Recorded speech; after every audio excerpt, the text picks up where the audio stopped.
William will quite rightly stare down claims that Meghan Markle is threatening to sue. Insiders told Radar Online she's already preparing to fight back with legal action if necessary. What if I told you that everything Meghan Markle has built over the past 3 years could be at risk of unraveling? That the polished public image and expanding business platform she has carefully developed is now facing direct scrutiny from one of the most powerful institutions in the world? And what if I told you that Prince William himself may be connected to the circumstances driving this pressure? No one saw this coming.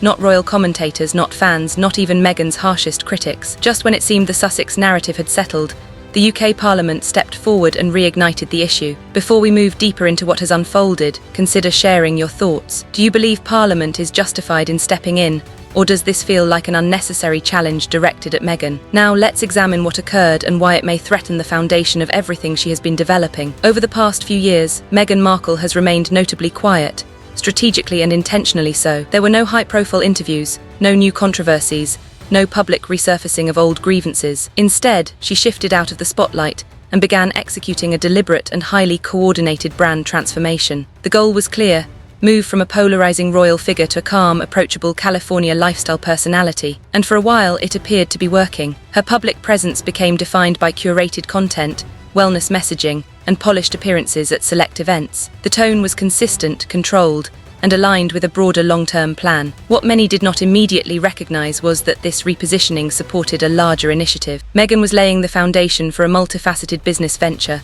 Lifestyle products, wellness offerings, empowerment initiatives, and branded content, packaged with the same precision and polish that have defined her public image. At the center of all of it was her royal title. The Duchess of Sussex brand was not a secondary detail, it was the core of the enterprise. While this strategy was unfolding in California, developments were quietly taking shape in Westminster that Meghan did not anticipate. This week, Parliament introduced a formal review with implications that could directly affect her commercial identity. A cross-party committee began examining the rules governing the use of royal titles in private business ventures, with particular focus on former working royals who continue to use their titles for commercial positioning. Normally, such reviews attract minimal attention. This time, however, committee members raised significant concerns. Several noted that Meghan's branding places the Duchess identity at the forefront of her commercial presence, creating what some MPs described as a potential constitutional issue. One senior MP reportedly referred to it as bordering on constitutional exploitation, while another publicly criticized it as an inappropriate use of a royal title for commercial advantage. Within hours, Parliament formally announced a broader review into whether non-working royals should be permitted to use royal titles to promote private ventures. Though Meghan was not mentioned by name, the focus was unmistakable. Media outlets across the UK and the US seized on the development, and the discussion escalated rapidly. The timing raises an important question. Why now? After several years of relative quiet, what prompted Parliament to take this step? Is it solely about constitutional boundaries, or is there influence coming from inside the royal institution? Regardless of the motivations, the implications are clear. Parliament is not merely discussing guidance or recommending best practices. They are evaluating enforceable restrictions that could reshape how Meghan presents her brand. The committee's early findings indicate significant discomfort with the blending of royal status and commercial activity, raising concerns about the integrity of the monarchy and fairness within the commercial sector. And here is the part that presents the greatest concern for Meghan. Parliament has labelled this a priority review. In other words, this is not a minor procedural exercise that will fade into obscurity. They want movement, they want it quickly, and they want to establish a precedent that will apply to all members of the royal family going forward. Meanwhile, in California, Meghan and her team were reportedly caught off guard. A source close to her described the atmosphere in her Montecito home as tense, frustrated, and deeply unsettled. Meghan is said to feel singled out and unfairly targeted. According to one insider, she views this timing as a direct attempt to disrupt her business launch. From her perspective, it is not difficult to understand why. She stepped away from royal duties, moved to another continent, and built a business from the ground up using her own reputation. Now, years later, the institution she left appears to be reaching across the Atlantic to challenge the foundation of what she has created. This is where the situation becomes more complex. Multiple sources suggest Prince William may have played a meaningful role in prompting this parliamentary review. Insiders claim he has been in discussions with senior advisors regarding the need to examine Meghan's commercial activities. The reported rationale is to protect the monarchy's integrity and prevent precedents that could weaken the institution. Some sources assert that William personally contacted advisors to ensure the issue of commercializing royal titles received focused attention. His stated argument, according to these accounts, is that former working royals must recognise the limits associated with their titles. The question, however, is whether this is purely institutional or whether personal history plays a role. The long-standing tensions between William and Harry are well known, and the divide has deepened since Harry and Meghan's departure from the UK. Now, just as Meghan begins the most ambitious phase of her business plans, Parliament intervenes, with William's apparent support. Whether this is coincidence is left to interpretation. Palace insiders suggest that senior aides view this development favourably. They reportedly see it as a necessary step to protect the monarchy's boundaries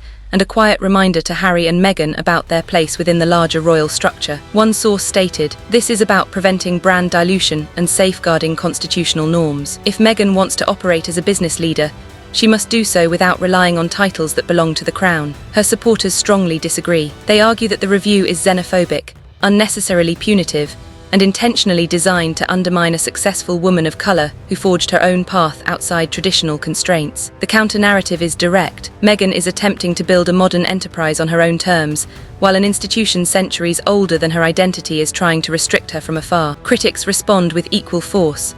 As one MP stated, "This is not about Meghan. This is about preserving constitutional integrity and ensuring royal titles are not used for private profit." By midweek, analysts began discussing what had previously seemed unlikely: whether Parliament could request or require that Meghan stop using her Duchess title for commercial purposes. The possibility quickly gained attention. If the review determines that her use of the title conflicts with constitutional norms, she could be asked, formally or otherwise, to remove it from her business identity. The implications are significant. Her brand is built around the Duchess persona. The royal connection is not a background detail.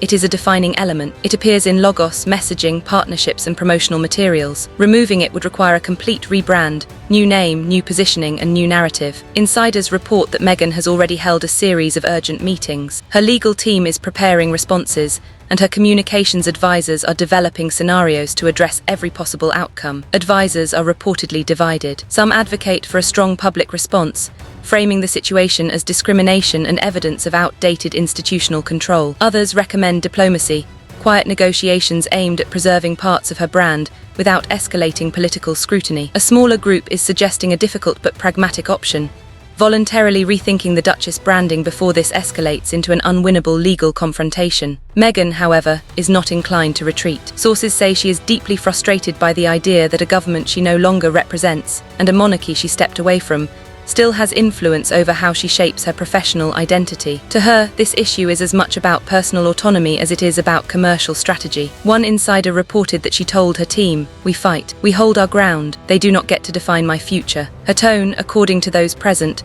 reflected determination underscored by tension and urgency. There is, however, a legal reality her team must face. Parliament holds legitimate constitutional authority over the use of royal titles. This is not a symbolic matter. It is supported by legal precedent. Meghan's legal team is preparing a potential challenge, arguing that Parliament has no jurisdiction over the commercial activities of a private citizen living abroad. They are crafting the case as an issue of autonomy, fairness, and institutional overreach. But legal experts across the spectrum caution that her case is extraordinarily difficult. Analysts note that Parliament is not extending its reach. It is reaffirming long-standing rules regarding royal titles and public identity. Any lawsuit could become a public relations challenge long before it becomes a legal victory. Online reaction has been swift. Trending hashtags and viral posts express a blend of criticism, sarcasm, and support. One widely shared comment reads, "You cannot sue Parliament for enforcing the rules that define your title. Good luck." Memes and commentary are spreading quickly, intensifying pressure from all sides. The broader concern is what this decision could mean for other non-working royals. If Parliament imposes new standards, individuals such as Princess Beatrice and Princess Eugenie may face similar scrutiny. Even Prince Andrew could see renewed attention on his business associations. This review may ultimately define expectations for a new era of royal commercial boundaries. And then there is Harry. His position is uniquely difficult. He understands the structure of Parliament and the rules governing titles, and he is navigating a conflict between supporting his wife and recognizing the institutional realities he grew up with. He understands the crown and the constitutional framework that defines it. Although he no longer lives under those rules,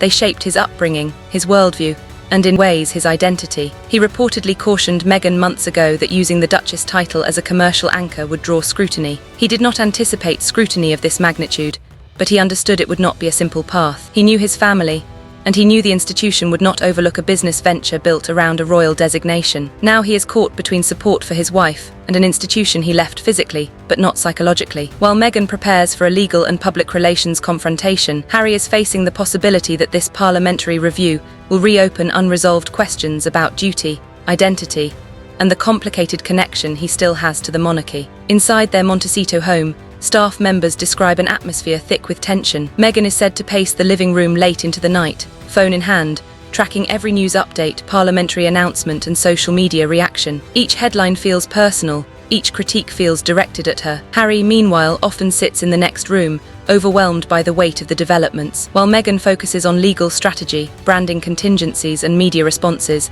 Harry reportedly scrolls through news coverage for hours, visibly drained and discouraged. One aide observed that it was the first time they had seen him so deeply affected by a single issue. He feels the pressure of every headline, every political comment, and every accusation. He knows how the British press will frame this. Proof, they will say that he and Meghan overstepped. He suspects the palace is quietly relieved, perhaps even satisfied, and he recognizes that this reinforces years of criticism directed at him and his family's choices. Most difficult of all, he knows that there is very little he can do to reverse the situation. He wants to support Meghan, but he also understands the institution in a way she never will. For Harry, this conflict is not only strategic, it is emotional, tied to the deepest and most complicated chapters of his life. The pressure inside their home continues to build. One staffer described it as a pressure cooker, political scrutiny from abroad, personal strain within the home, and a communications environment that leaves no room to breathe. Meghan is working through plans and responses. Harry is trying to steady the situation. It feels, according to those close to them, like living inside a storm that refuses to break. Meanwhile, London is alive with debate. Political commentators examine every angle. Constitutional experts review centuries of precedent. Journalists speculate about whether Parliament could formally prohibit Meghan from using her Duchess title in commercial contexts. Some analysts argue the review could define standards for all future royals with business interests. Others believe it is a clear warning, signalling that titles are constitutional designations, not commercial assets. The palace remains silent, but insiders claim senior aides view the review as a protective step for the monarchy. They see it as safeguarding institutional boundaries and reinforcing expectations regarding titles. Public reaction is polarized. Opinion pieces appear across major outlets. Supporters praise Meghan for standing up to long-standing structures. Critics argue she underestimated constitutional limitations. Social media is a battleground. Memes, commentary, and debate spread quickly. Legal experts continue to argue that any lawsuit filed against Parliament would face steep odds. "You cannot sue Parliament for enforcing rules governing royal titles," became one of the most widely shared statements online. Through this intense scrutiny, Meghan is not stepping back. According to sources, she recently convened an urgent call with her advisors. Her voice was steady but charged with emotion as she declared, "We fight. We do not bow. They cannot define the future of what I am building." Her determination is clear. The question is whether determination will be enough. Parliament has constitutional authority, legal precedent, and a public narrative centered on protecting institutional integrity. They can prolong the review process, creating prolonged uncertainty around her brand. Meghan has resolve, legal counsel, and a narrative focused on autonomy and modern identity. But the gap between the two positions is significant. Behind the strategy sessions, a quieter emotional struggle continues. Staffers say Harry has become increasingly withdrawn. He spends long hours reading coverage, reflecting, and trying to process the scale of the conflict. The burden appears heavier each day. It is not only Meghan's challenge that weighs on him, it is the renewed confrontation with his past, the media, and the institution that shaped his life. This situation extends beyond legal considerations. It involves two individuals trying to navigate high-stakes pressures neither fully controls. Meghan views the review as a challenge to her independence and the right to build her life on her own terms. Harry sees it as a collision of loyalty, legacy, and personal history, a reminder that distance does not sever the influence of the crown. Another layer deepens the stakes: their children. Archie and Lily hold royal titles, though Harry and Meghan have exercised restraint in how those titles are used. Meghan reportedly fears that if Parliament restricts her use of the Duchess title, similar restrictions could eventually apply to their children. Some constitutional scholars suggest this is not an unfounded concern. If Parliament establishes that non-working royals cannot use titles in commercial contexts, it may set a precedent extending to future generations. What would this mean for Archie or Lily as adults? Would they be prevented from using their titles in any professional capacity? Would they be forced to choose between the identity they inherited and the independence they seek? This debate is no longer solely about a business venture. It is about the long-term implications for the family's identity and legacy. For Meghan, That is the most consequential concern of all. Sources close to the couple say this aspect of the crisis has been especially difficult for both Harry and Meghan. They left the royal family partly to give their children a life with more freedom, more privacy, and more options. Now, ironically, that very decision may result in their children having fewer choices, not more. One insider shared that Meghan keeps asking what kind of precedent they are setting and what kind of world they are leaving for their children. She is no longer fighting solely for her business. She is fighting for Archie and Lilibet's future. Harry, meanwhile, reportedly feels a profound sense of guilt. He came from the institution. He understood the rules. He believes he should have foreseen this, yet even he did not expect Parliament to intervene so dramatically, so publicly, and with such far-reaching consequences for his entire family. The broader issue becomes clear when we step back. This is not just a story about Meghan Markle's business or even the Sussex family. It raises a fundamental question about the meaning of royalty in the modern era. For generations, membership in the royal family required accepting a specific trade-off: privilege, status, and platform in exchange for limited personal freedom, restricted privacy, and the inability to commercialize one's identity. Harry and Meghan attempted to reject that bargain. They wanted to retain the benefits, the titles, recognition, and royal connection, while shedding the constraints. Parliament is now signalling that such a dual path is not acceptable. The message is that one cannot walk away from the institution while continuing to use what the institution bestowed. That is the core of this moment. Who owns the royal brand? Is it a personal asset that Harry and Meghan can take with them, or is it the property of the crown, to be used only in service of the institution? Parliament is making its stance clear, and the outcome may redefine expectations not only for the Sussexes, but for every royal moving forward. Princess Beatrice and Princess Eugenie are watching closely, as are other extended family members who work primarily outside the monarchy. If Parliament establishes firm boundaries now, it could shape how royalty functions for decades. This is a historical turning point, and Harry and Meghan are at its centre. As for what happens next, several scenarios are possible. In the first, Meghan fights the decision and loses, leading to a forced rebrand, reputational damage, and a narrative of overreach. In the second, she negotiates quietly, reaching a compromise that allows both sides to preserve dignity, perhaps by phasing out the Duchess branding or accepting defined limitations. In the third, she steps back voluntarily, framing the shift as a personal choice rather than a defeat, thereby protecting her children's future while tacitly acknowledging Parliament's position. Finally, Parliament could reverse course if public sentiment turns strongly in Meghan's favour, though this appears less likely. Most legal analysts believe that some version of negotiation or voluntary adjustment is the most realistic outcome, as a full legal confrontation benefits no one and a complete retreat by Parliament seems improbable. For now, the situation remains fluid. The parliamentary review continues. Meghan's legal team is preparing multiple strategies, and Harry is trying to support his wife while safeguarding his children. Globally, audiences are watching closely to see how this unprecedented constitutional challenge unfolds. The implications are substantial. Parliament's action threatens the branding structure Meghan has built. Prince William may have influenced events behind the scenes. Harry faces an impossible choice between his wife and the institution that shaped his life. Archie and Lilibet's connection to their heritage hangs in the balance. The next steps remain uncertain. Will Meghan challenge Parliament legally? Will she pursue a negotiated compromise? Will she remove royal branding before she is compelled to do so? Or will Parliament take formal action that changes her title usage entirely? None of these paths are simple. Meghan is not likely to step back without careful consideration, and Harry is committed to standing by her. But whether public sentiment, political will, or constitutional interpretation will ultimately determine the outcome is unknown. In Montecito, the couple is preparing for what lies ahead. Legal teams are refining strategies, communication plans are being drafted, and media attention is intensifying. Beneath the public scrutiny, Harry's quiet sadness persists, caught between two worlds, balancing loyalty to his wife, concern for his children, the legacy of the monarchy, and a public that remains divided. This is more than a political or commercial conflict. It is a defining moment for the Sussexes and potentially a turning point for the monarchy in the 21st century. The outcome has yet to be written.